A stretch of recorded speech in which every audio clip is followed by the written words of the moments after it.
Hi friends, welcome to our channel. ఈరోజు మనం 2024లో మలయాళం లాంగ్వేజ్లో రిలీజ్ అయినటువంటి ఒక మిస్టరీ మూవీ స్టోరీని డిస్కస్ చేద్దాం.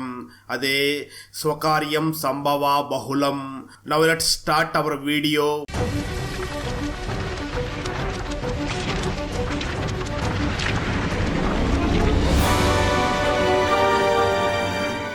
ఓపెన్ చేస్తే ఇద్దరు కానిస్టేబుల్స్ రవీంద్రనాథ్ అనే వ్యక్తి ఇంటి దగ్గరకు వెళ్లి తలుపు కొడుతూ ఉంటారు. కానీ ఇంటి లోపల నుంచి ఎవరూ అక్కడికి రారు. సరిగ్గా అదే సమయంలో ఒక బాబు క్రికెట్ ఆడుకుంటూ బాల్ ఆ ఇంట్లోకి వెళ్ళింది అని ఆ బాల్ కోసం అక్కడికి వెళ్తాడు. దాంతో కానిస్టేబుల్స్ ఆ బాబును చూసి ఇది రవీంద్రనాథ్ గారి ఇల్లే కదా అని అడుగుతారు. దానికి ఆ బాబు మాట్లాడుతూ ఈ ఇంటికి వెనక నుంచి ఇంకొక ఎంట్రీ కూడా ఉంది, మీరు అక్కడికి వెళ్ళండి అని చెప్పి ఆ బాబు అక్కడి నుంచి వెళ్లిపోతాడు. దాంతో పోలీసులు వెంటనే రవీంద్రనాథ్ ని కలిసి నీ పెద్ద కూతురు మీ అల్లుడు కనిపించడం లేదు అని కంప్లైంట్ ఇచ్చింది అని అంటారు. దానికి రవీంద్రనాథ్ మాట్లాడుతూ నాకేం తెలుసు, నేనేమి కంప్లైంట్ ఇవ్వలేదు కదా అని అడుగుతాడు. ఆ మాటలు విన్న పోలీసులు అవును నువ్వేమి కంప్లైంట్ ఇవ్వలేదు కానీ నీ కూతురు ఇచ్చింది, నీ పెద్ద కూతురు ఇల్లు ఎక్కడ ఉంది అని అడుగుతారు. దానికి రవీంద్రనాథ్ మాట్లాడుతూ ఏమో మీరే వెళ్లి వెతకండి, కానీ నా అల్లుడు తాగుబోతూ ఎక్కడ చూసినా తాగి తిరుగుతూ ఉంటాడు, తను ఎక్కడైనా తిరుగుతూ ఉండవచ్చు అని గుంత తవ్వుతూ ఉంటాడు. దాంతో పోలీసులు రవీంద్రనాథ్ ను చూసి ఎందుకు గుంత తవ్వుతున్నావు అని అడుగుతారు. దానికి రవీంద్రనాథ్ మాట్లాడుతూ నా కుక్క చనిపోయింది, కుక్కను పూడ్చిపెట్టడం కోసమే గుంత తవ్వుతున్నాను అని పోలీసులకి చెప్తాడు. కట్ చేస్తే మరో పక్క రవీంద్రనాథ్ చిన్న కూతుర్ని చూపిస్తారు. తను కాలేజీలో చదువుకుంటూ ఉంటుంది. రవీంద్రనాథ్ చిన్న కూతుర్ని ఒక అబ్బాయి ప్రేమిస్తూ ఉంటాడు, కానీ ఆ విషయం తనకు చెప్పడానికి భయపడుతూ ఉంటాడు. ఒకరోజు రవీంద్ర తనతో పాటు పనిచేస్తున్న రమ్య ఇద్దరూ కూడా రోడ్డు మీద నడుచుకుని వస్తూ ఉంటారు. అప్పుడు రవీంద్రనాథ్ రమ్యని చూసి ఇంట్లో అంతా బాగున్నారా, అల్లుడు బాగున్నారా అని అడుగుతాడు. ఆ మాటలు విన్న రమ్య మాత్రం ఇంట్లో అంతా పెద్ద టార్చర్, నేను ఎప్పుడు బయటికి వెళ్లిపోదామా అని ఆలోచిస్తున్నాను, ఏదో బ్రతకడానికి ఈ జాబ్ చేస్తున్నాను అని రవీంద్రనాథ్ కి చెప్తుంది. రవీంద్రనాథ్ మరియు రమ్య ఇద్దరూ కూడా ఒక మెంటల్ హాస్పిటల్లో పనిచేస్తూ ఉంటారు. సరిగ్గా అదే సమయంలో రవీంద్రనాథ్ అల్లుడు తాగుతూ తిరుగుతూ ఉంటాడు. కొంత సమయం తర్వాత రవీంద్రనాథ్ అల్లుడు రవీంద్రనాథ్ ఇంట్లో లేని సమయంలో రవీంద్రనాథ్ అమ్మ దగ్గరికి వచ్చి నేను బైక్ లో వెళుతూ ఉండగా కింద పడిపోయాను, హాస్పిటల్ కి వెళ్ళాలి, నాకు ఒక 5,000 రూపాయలు కావాలి అని అడుగుతాడు. దాంతో రవీంద్రనాథ్ అమ్మ ఆ 5,000 రూపాయలు తీసుకుని వచ్చి తనకిస్తుంది. కట్ చేస్తే మరో పక్క రవీంద్రనాథ్ చిన్న కూతురు ట్యూషన్ కి వెళ్తూ ఉంటుంది. అక్కడ ట్యూషన్ లో ఉన్న టీచర్ ఒక మూర్ఖంగా వ్యవహరిస్తూ ఉంటాడు. సరిగ్గా అదే సమయంలో ఒక అమ్మాయి ట్యూషన్ కి లేట్ గా వచ్చింది అని ఆ అమ్మాయిని అందరి ముందు బాగా తిట్టి బయట ఉండండి అని చెప్తాడు. ఆ ట్యూషన్ మాస్టర్ రవీంద్రనాథ్ చిన్న కూతుర్ని కూడా హోంవర్క్ సరిగ్గా చెయ్యట్లేదు అని నెక్స్ట్ వీక్ లోపల హోంవర్క్ మొత్తం కంప్లీట్ చెయ్యండి అని బెదిరిస్తాడు. కట్ చేస్తే మరో పక్క రవీంద్రనాథ్ మరియు రమ్య హాస్పిటల్లో భోజనం చేస్తూ ఉండగా సరిగ్గా అదే సమయంలో ఆ హాస్పిటల్లో ఉన్న ఒక వ్యక్తి మెంటల్ తో అరుస్తూ ఉంటాడు. దాంతో స్టాఫ్ రవీంద్రనాథ్ దగ్గరికి వచ్చి మీరు వెళ్లి ఆ వ్యక్తిని డాక్టర్ దగ్గరికి తీసుకుని వెళ్ళండి అని చెప్తారు. దాంతో రవీంద్రనాథ్ మరియు రమ్య ఆ వ్యక్తి దగ్గరికి వెళ్లి వెంటనే తనని డాక్టర్ దగ్గరికి తీసుకుని వెళ్తారు. ఒకరోజు రవీంద్రనాథ్ చిన్న కూతురు పాటలు పాడే కాంపిటీషన్ కి ప్రిపేర్ అవుతూ ఉంటుంది. సరిగ్గా అదే సమయంలో తనని లవ్ చేస్తున్న అబ్బాయి తన ఫ్రెండ్ తో పాటు అక్కడికి వెళ్లి రవీంద్రనాథ్ చిన్న కూతుర్నే చూస్తూ ఉంటాడు. దాంతో రవీంద్రనాథ్ చిన్న కూతురు ఫ్రెండ్స్ రవీంద్రనాథ్ కూతుర్ని చూసి తను నీ కోసమే వచ్చాడు, వెళ్లి ఒకసారి మాట్లాడు అని చెప్తారు. రవీంద్రనాథ్ చిన్న కూతురు వెంటనే తనని ప్రేమిస్తున్న రాము దగ్గరకు వెళ్లి తనతో మాట్లాడుతుంది. అప్పటి నుంచి రవీంద్రనాథ్ చిన్న కూతురు మరియు రాము ఇద్దరూ కూడా చాలా ప్రేమించుకుంటూ ఉంటారు. మరోపక్క రవీంద్రనాథ్ కి రమ్య కాల్ చేసి నాకు హెల్త్ బాగోలేదు, ఒక 3 రోజుల తర్వాత వస్తాను అని చెప్తుంది. ఆ రోజు సాయంత్రం రవీంద్రనాథ్ చిన్న కూతురు ట్యూషన్ లో ఉంటుంది. ట్యూషన్ మాస్టర్ రవీంద్రనాథ్ చిన్న కూతుర్ని చూసి నీ హోమ్ వర్క్ ఫినిష్ అవ్వలేదు, నీ హోమ్ వర్క్ ఫినిష్ అయ్యేంత వరకు ఇక్కడే ఉండి ఫినిష్ చేసి వెళ్ళు అని అంటాడు. కొంత సమయం తర్వాత ట్యూషన్ లో ఉన్న పిల్లలందరూ కూడా వెళ్లిపోతారు. బయట వర్షం పడుతూ ఉంటుంది. మొదటగా ట్యూషన్ మాస్టర్ ఆ రూమ్ కిటికీల్ని క్లోజ్ చేస్తాడు. ఆ తర్వాత ఆ ఇంటి డోర్ ని కూడా క్లోజ్ చేస్తాడు. వెంటనే ఆ ట్యూషన్ మాస్టర్ రవీంద్రనాథ్ చిన్న కూతురు దగ్గరికి వచ్చి తన మీద చేతులు వేస్తూ తప్పుగా ప్రవర్తిస్తూ ఉంటాడు. రవీంద్రనాథ్ చిన్న కూతురు మాత్రం వదలండి అంటూ తప్పించుకునే ప్రయత్నం చేస్తుంది. కానీ ట్యూషన్ మాస్టర్ మాత్రం రవీంద్రనాథ్ చిన్న కూతురిని బలవంతం చేసి రేప్ చేస్తాడు. దాంతో రవీంద్రనాథ్ చిన్న కూతురు వెంటనే అక్కడి నుంచి ఇంటికి వచ్చి తన రూమ్ లోకి వెళ్లి పడుకుని ఏడుస్తూ బాధపడుతూ ఎవరికీ చెప్పకుండా బాధపడుతూ ఉంటుంది. సరిగ్గా అదే సమయంలో రవీంద్రనాథ్ పెద్ద కూతురు రవీంద్రనాథ్ కి కాల్ చేసి నా హస్బెండ్ ఏమైనా ఇంటికి వచ్చాడా అని అడుగుతుంది. ఆ మాటలు విన్న రవీంద్రనాథ్, నీ హస్బెండ్ ని నా ఫ్రెండ్ 3 రోజుల క్రితం బారు దగ్గర చూశాడంట, తను ఎక్కడో తాగి తిరుగుతూ ఉంటాడు, నువ్వేం బాధపడుకు, తనే వస్తాడులే, అయినా నేను నీకు ఎప్పుడో చెప్పాను ఈ తాగుబోతుని పెళ్లి చేసుకోవద్దు అని, ఇప్పుడు నువ్వేమైనా సుఖపడ్డావా, చూడు ఎన్ని అవస్థలు పడుతున్నావో అని తన కూతుర్ని తిట్టి ఫోన్ పెట్టేస్తాడు. కొంత సమయం తర్వాత రవీంద్రనాథ్ పెద్ద కూతురు మళ్ళీ రవీంద్రనాథ్ కి కాల్ చేసి రేపు నా బాబుని హాస్పిటల్ కి తీసుకుని వెళ్ళాలి, ఒక 500 రూపాయలు కావాలని అడుగుతుంది. ఆ మాటలు విన్న రవీంద్రనాథ్ సరే రేపు మార్నింగ్ ఆ డబ్బులు ఇస్తాను అని చెప్పి ఫోన్ ని పెట్టేస్తాడు. కట్ చేస్తే ఆ తర్వాత రోజు మార్నింగ్ మెంటల్ హాస్పిటల్లో ఉన్న రవీంద్రనాథ్ వెంటనే తన పెద్ద కూతురికి ఫోన్ చేసి డబ్బులు పంపించాను, వెంటనే బాబుని హాస్పిటల్ కి తీసుకుని వెళ్ళు అని అంటాడు. ఆ మాటలు విన్న పెద్ద కూతురు నా భర్త ఇంకా రాలేదు, అయినా నేను హాస్పిటల్ కి తీసుకుని వెళతాను అని చెప్తుంది. ఆ తర్వాత రవీంద్రనాథ్ తో పాటు హాస్పిటల్లో వర్క్ చేసే రమ్య రవీంద్రనాథ్ కి బర్త్డే గిఫ్ట్ గా ఒక కూలింగ్ గ్లాస్ ఇస్తుంది. నిజానికి రవీంద్రనాథ్ ని రమ్య కొంచెం ప్రేమిస్తూ ఉంటుంది. రవీంద్రనాథ్ కూడా రమ్యని ప్రేమగా చూసుకుంటూ ఉంటాడు. నిజానికి రమ్యకి హస్బెండ్ ఉండడు, రవీంద్రనాథ్ కి వైఫ్ ఉండదు, అందుకే ఇద్దరు కూడా ఒకరంటే ఒకరు చాలా ప్రేమగా వ్యవహరిస్తూ ఉంటారు. ఆ రోజు రాత్రి రవీంద్రనాథ్ ఇంటికి వెళ్ళగా రవీంద్రనాథ్ అమ్మ రవీంద్రనాథ్ ని చూసి నీ చిన్న కూతురు 3 రోజుల నుంచి ఒకలాగా ఉంది, అన్నం కూడా సరిగ్గా తినడం లేదు అని చెప్తుంది. దాంతో రవీంద్రనాథ్ వెంటనే తన చిన్న కూతురు దగ్గరికి వెళ్లి ఎందుకు ఏడుస్తున్నా, ఏమైంది అని అడుగుతాడు. ఆ మాటలు విన్న రవీంద్రనాథ్ చిన్న కూతురు అక్కడ తన నానమ్మ ఉండడంతో నిజం చెప్పడానికి ఇబ్బంది పడుతూ ఉంటుంది. దాంతో రవీంద్రనాథ్ వెంటనే తన అమ్మని లోపలికి వెళ్ళమని చెప్తాడు. అప్పుడు రవీంద్రనాథ్ చిన్న కూతురు తన నాన్నను చూసి తనకు జరిగిందంతా కూడా ఏడుస్తూ చెప్తుంది. ఆ సమయంలో రవీంద్రనాథ్ అమ్మ కొంత సమయం తర్వాత రవీంద్రనాథ్ అమ్మ కాఫీ తీసుకుని అక్కడికి వచ్చి రవీంద్రనాథ్ ని చూసి నీ చిన్న కూతురు ఏం చెప్పింది అని అడుగుతుంది. దానికి రవీంద్రనాథ్ ఏం లేదు, తనకి కడుపు నొప్పిగా ఉంది అందుకే ఏడుస్తుంది అని చెప్తాడు. ఆ వెంటనే రవీంద్రనాథ్ తన చిన్న కూతురు చదువుకునే ఆ ట్యూషన్ సెంటర్ దగ్గరికి వెళ్తాడు. కానీ అప్పటికే ఆ ట్యూషన్ సెంటర్ ని క్లోజ్ చేసి ఆ ట్యూషన్ టీచర్ కూడా అక్కడి నుంచి వెళ్లిపోయి ఉంటాడు. ఆ తర్వాత రవీంద్ర వెంటనే ఆ ట్యూషన్ టీచర్ గారి నాన్నగారి దగ్గరికి వెళ్లి మీ కొడుకు ఎక్కడ ఉన్నాడు అని అడుగుతాడు.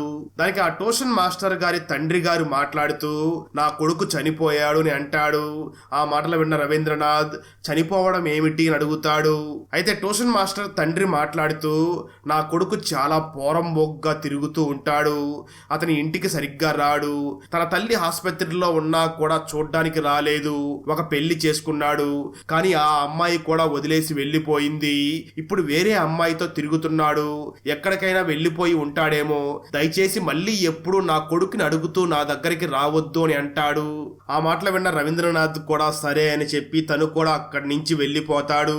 రవీంద్రనాథ్ వెంటనే ఇంటికి తిరిగి వచ్చి తన చిన్న కూతుర్ని చూసి నువ్వు ఈ విషయం గురించి మర్చిపోయి బాగా చదివి ఉన్నతమైన స్థానానికి ఎదగాలి, ఈ విషయం నాకు వదిలేయి, ఈ విషయం గురించి నేను చూసుకుంటాను అని తన చిన్న కూతురికి ధైర్యం చెప్తాడు.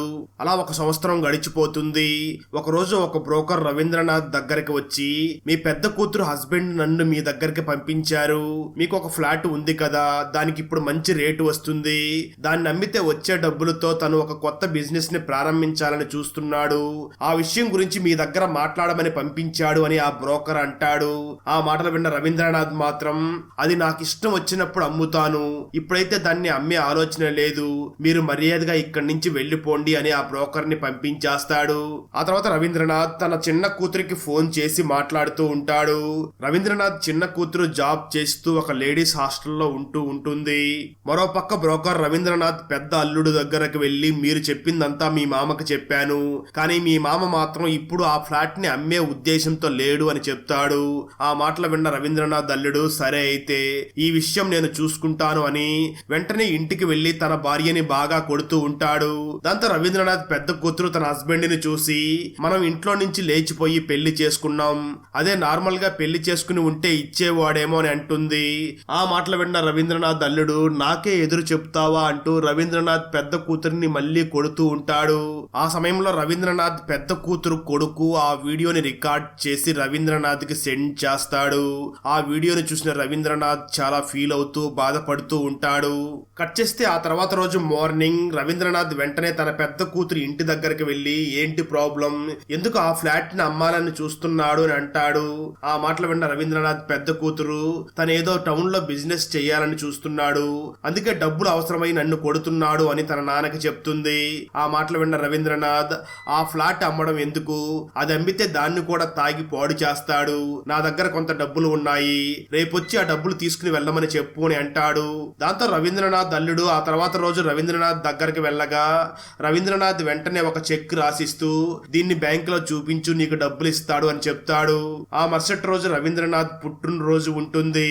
ఆ సమయంలో రవీంద్రనాథ్ తన పెద్ద కూతురికి ఫోన్ చేసి నిన్న రాత్రి 5 లక్షలు చెక్ ఇచ్చి పంపించాను, ఇంతకీ అల్లుడు ఇంటికి తిరిగి వచ్చాడా అని అడుగుతాడు.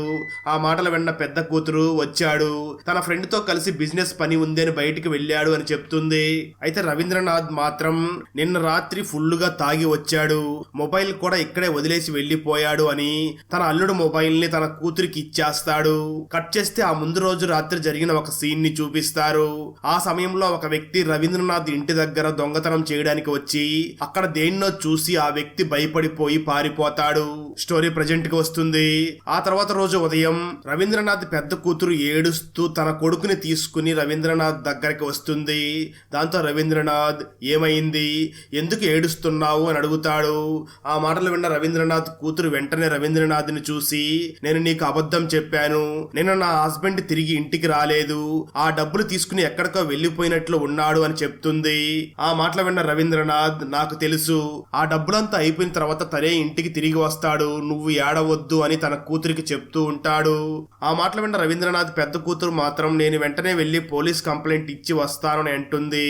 అయితే రవీంద్రనాథ్ మాత్రం ఏం అవసరం లేదు, డబ్బులంతా తాగిన తర్వాత తనే తిరిగి వస్తాడు అని అంటాడు.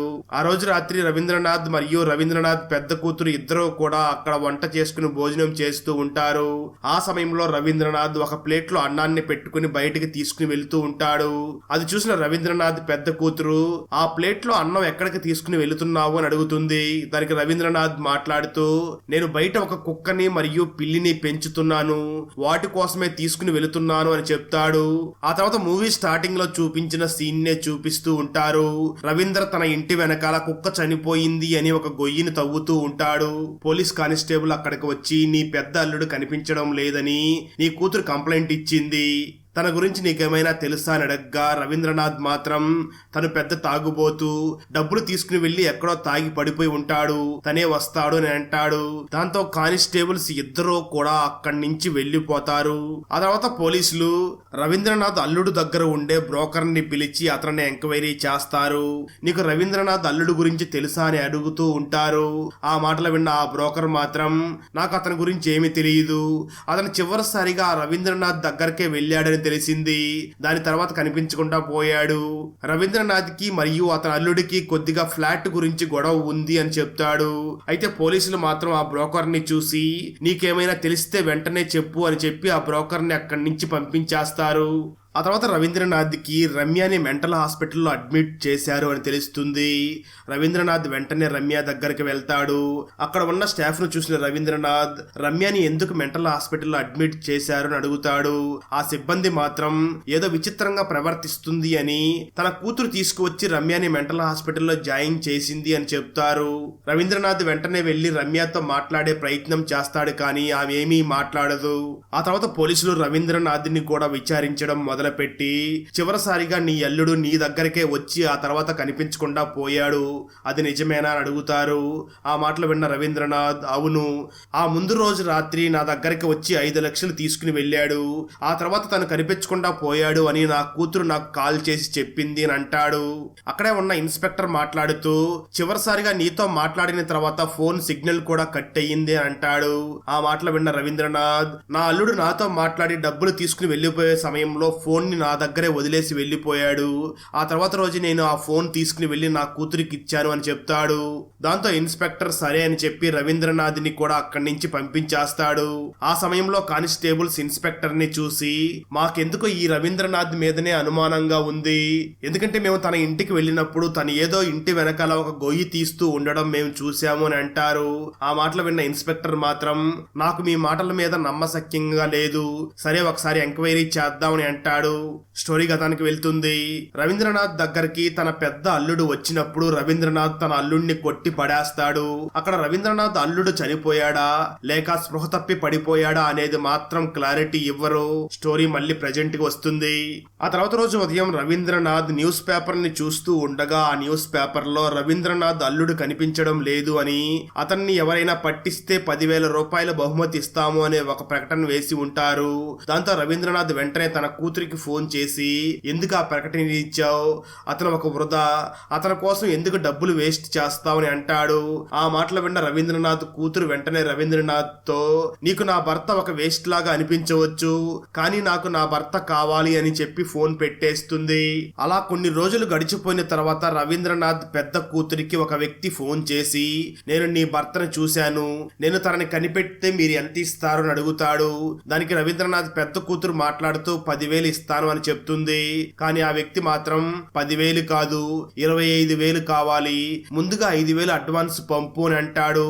ఆ మాటలు విన్న రవీంద్రనాథ్ పెద్ద కూతురు తనని తిట్టి వెంటనే పోలీసులకు చెప్తాను అని వెంటనే పోలీసుల దగ్గరికి వెళ్లి ఎవరో ఒక వ్యక్తి నాకు ఫోన్ చేసి 25,000 రూపాయలు ఇస్తేనే నీ భర్త ఎక్కడ ఉన్నాడో చెప్తాను అని నాకు ఫోన్ చేశాడు అని చెప్తుంది.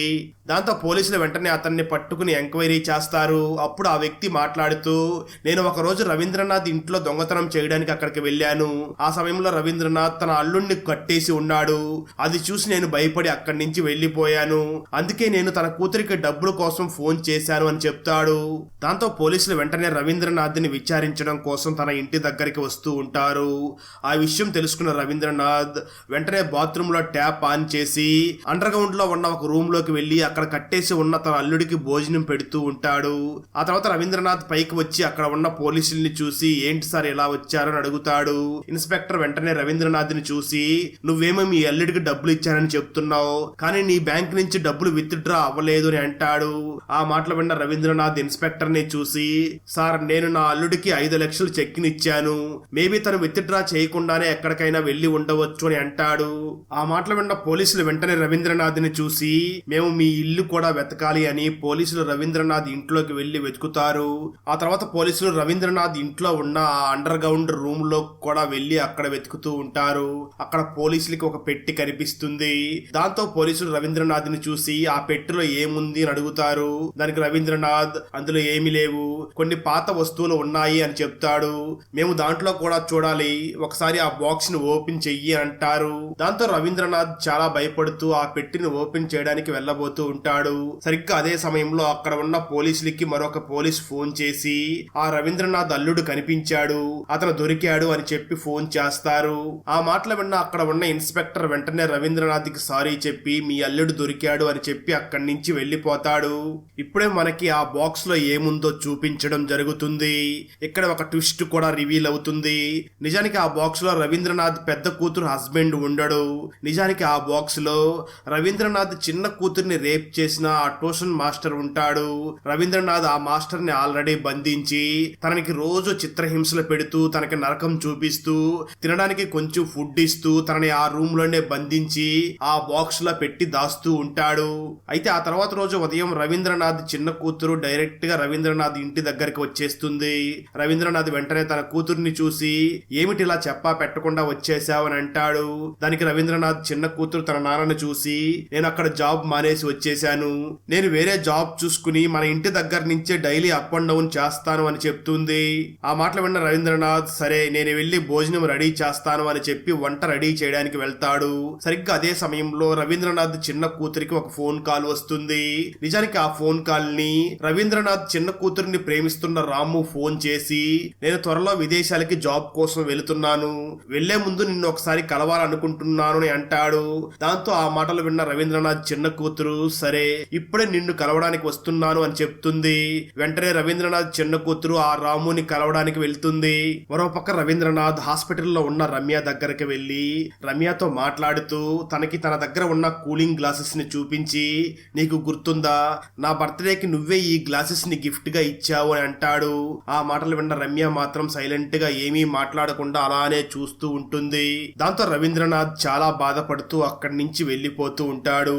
ఆ సమయంలో రమ్య సడన్ గా రవీంద్రనాథ్ చెయ్యి పట్టుకుంటుంది. కట్ చేస్తే మరోపక్క రవీంద్రనాథ్ చిన్న కూతురు తనని ప్రేమిస్తున్న రాము దగ్గరికి వెళ్ళి, నీ లైఫ్ నువ్వు చూసుకో, నా లైఫ్ నేను చూసుకుంటాను, జాగ్రత్తగా ఉండు అని చెప్పి అక్కడి నుంచి ఇంటికి వెళ్ళిపోతుంది. ఆ సమయంలో రవీంద్రనాథ్ తన చిన్న కూతురిని చూసి, నీకు రమ్య గురించి తెలుసు కదా, రమ్యని హాస్పిటల్లో ఎవరూ సరిగ్గా చూసుకోవడం లేదు, మనం రమ్యని మన ఇంటికి తీసుకుని వద్దామా అని అడుగుతాడు. ఆ మాటలు విన్న రవీంద్రనాథ్ చిన్న కూతురు రమ్యని తన ఇంటికి తీసుకురావడానికి ఒప్పుకుంటుంది. దాంతో రవీంద్రనాథ్ మరియు తన చిన్న కూతురు రమ్యని ఇంటికి తీసుకురావడం కోసం హాస్పిటల్ కి వెళ్తారు.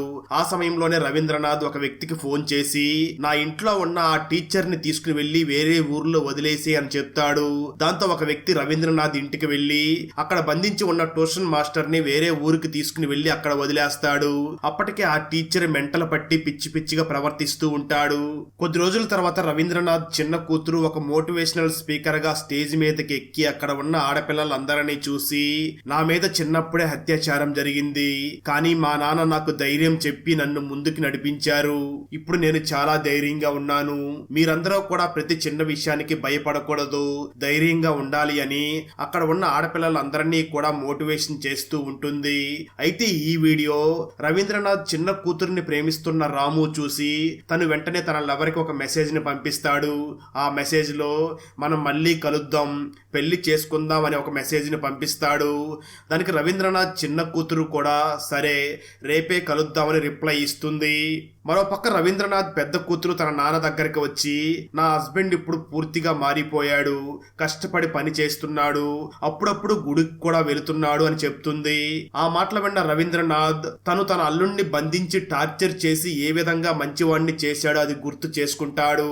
అలా రవీంద్రనాథ్ ఫ్యామిలీలో ఉన్న అందరూ కూడా సంతోషంగా ఉంటారు. అక్కడతో ఈ మూవీ అయిపోతుంది.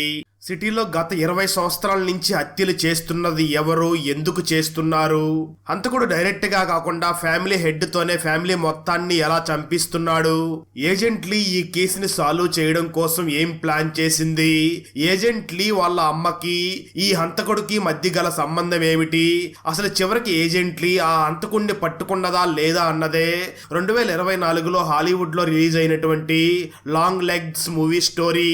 ఈ ఇంగ్లీష్ ఫుల్ మూవీ స్టోరీని తెలుగులో వినాలి అనుకుంటే ఈ వీడియో డిస్క్రిప్షన్ లో ఉన్న లింక్ ని క్లిక్ చేసి చూడండి. ఫ్రెండ్స్, వీడియో నచ్చినట్లయితే లైక్ చేసి ఒక చిన్న కామెంట్ చేస్తే మాకు నెక్స్ట్ వీడియో చేయడానికి ఎంకరేజింగ్ గా ఉంటుంది. అలాగే ఛానల్ ని సబ్స్క్రైబ్ చేసి పక్కనే ఉన్న బెల్ ఐకాన్ ని క్లిక్ చేసి సపోర్ట్ చేయండి. Thanks for watching. జై హింద్.